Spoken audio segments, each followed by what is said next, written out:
Hi வணக்கம் எல்லாம் எப்படி இருக்கிறீங்க? இன்றைக்கி நம்ம இந்த வீடியோவில் வந்து சூப்பரான ஒரு நண்டு ரோஸ்ட்டு தான் நம்ம பார்க்குறோம்.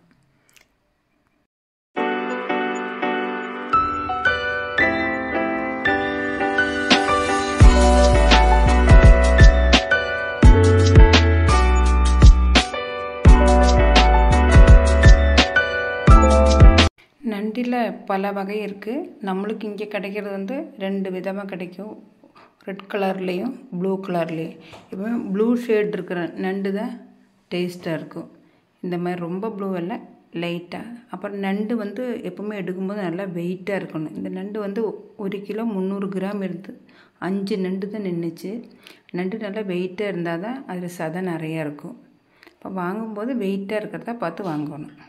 மசாலா ரெடி பண்ணுறதுக்கு நம்ம பேன் வச்சு இந்த வெங்காயம் எல்லாம் வணங்குற அளவுக்கு தேங்காய் எண்ணெய் ஊற்றி நம்ம 1 கப்பு சின்ன வெங்காயம் எடுத்துருக்கோம். சின்ன வெங்காயம் தான் டேஸ்ட்டாக இருக்கும். சின்ன வெங்காயம் நல்லா வணக்கி இது கூட வந்து நம்ம ஒரு 5-6 வெள்ளைப்பூண்டையும் சேர்த்து நல்லா வணக்கி எடுத்துக்கணும்.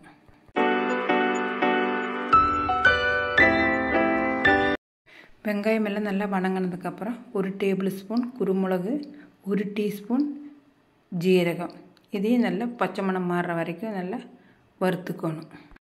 அப்புறம் இதுக்கு தேவையான தூளுகள்லாம் மல்லித்தூள் 1 டேபிள் ஸ்பூன், காரத்துக்கு வந்து 1.5 டீஸ்பூன் மிளகாத்தூள், 1 டேபிள் ஸ்பூன் காஷ்மீரி தூள், அதை இது கூட சேர்த்து 1/2 டீஸ்பூன் கரம் மசாலா, 1/2 டீஸ்பூன் மஞ்சத்தூள். இந்த தேங்காய் எண்ணெயிலேயே இந்த தூளெல்லாம் இந்த வெங்காயத்தை கூட நல்லா ஒரு ப்ரௌன் ஷேட் ஆகிற வரைக்கும் நம்ம இதை வறுத்து ஆற வச்சு நம்ம இதை மிக்சியில் அரைக்கும்போது ஒரு துண்டு இஞ்சியும் போட்டு நல்லா அரைச்சி நெய்ஸை எடுத்துடலாம். நம்ம சீக்கிரமாக ஆகணுங்கிறனால நம்ம குக்கரில் வச்சுருக்குறோம். இப்போ குக்கரில் தேவையான அளவுக்கு தேங்காய் எண்ணெய் ஊற்றி பெரிய வெங்காயத்தை நீட்டமாக வெட்டி அதையும் சேர்த்து கருவேப்பிலையும் போட்டு ஒரு பிங்க் ஷேட் ஆனோடனே நம்ம ஒரு மீடியம் சைஸ் தக்காளியை சின்னதாக அரிஞ்சு அதை இது கூட சேர்த்து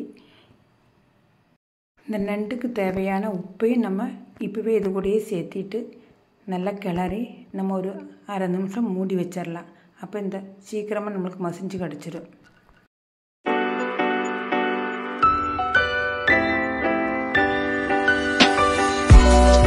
இப்போ மேலே எண்ணெய் தெளிஞ்சாச்சு. இப்போ வந்து நம்ம அந்த நண்டை இது கூட இந்த வெங்காயம் தக்காளி கூட ஒரு 4 சுற்று இலக்கி விட்டுட்டு அதுக்கப்புறம் தான் நம்ம மசாலா இது கூட சேர்த்துறோம். மசாலையை போட்டு ஒரு 1/2 கப்பு தண்ணியை இந்த மிக்ஸி கழுவி இது கூட சேர்த்திடலாம். நல்லா கிளறி விட்டு நம்ம குக்கரை மூடி 3 விசில் விட்டுடலாம். ஏன்னா நண்டுக்கு கொஞ்சம் வேவு ஜாஸ்தி. இப்போ நம்ம வெயிட் போட்டுடலாம். இப்போ நம்ம குக்கர்லேருந்து ஒரு பேனுக்கு மாற்றிட்டோம். ஏன்னா குக்கரில் இருந்துச்சுன்னா வீடியோவுக்கு தெரியாதுங்கிறனால நம்ம ஒரு பேனுக்கு மாற்றியாச்சு. இப்போ இது பேனில் போட்டதுக்கப்புறம் 1 நிமிஷம் நம்ம நல்லா கிளறி விட்டு பார்க்கும்போது கொஞ்சம் தண்ணியாக இருக்கிற மாதிரி இருக்கும். ஆனால் ஆறுனதுக்கப்புறம் கெட்டி ரோஸ்ட் மாதிரி ஆயிடும். கொஞ்சம் கொத்தமல்லி தலையெல்லாம் தூவி நல்லா அதையும் சேர்த்து நல்லா கிளறி விட்டு நம்ம மூடி வச்சிடலாம்.